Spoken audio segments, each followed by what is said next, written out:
তো বন্ধুরা, কেমন আছেন সবাই? আশা করি সকলেই ভালো আছেন।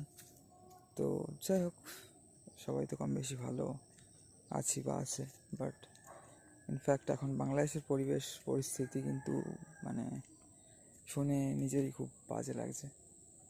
যাই হোক, আর কী বলবো, যে দেশকে স্বাধীন করলোই ধরতে গেলে ভারত, সেই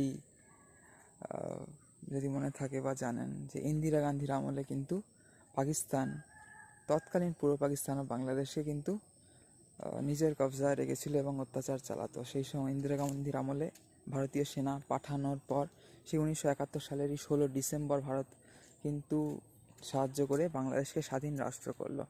তার এখন কি অবস্থা? যাই হোক, আমি কোনো ধার্মিক বিষয় বলতে চাই না এখানে। যাই হোক, মানব ধর্মকে আমি বেশি প্রাধান্য দিই। তো মানুষের চেতনার এত অবনতি, যেই অবস্থা সৃষ্টি হচ্ছে, সে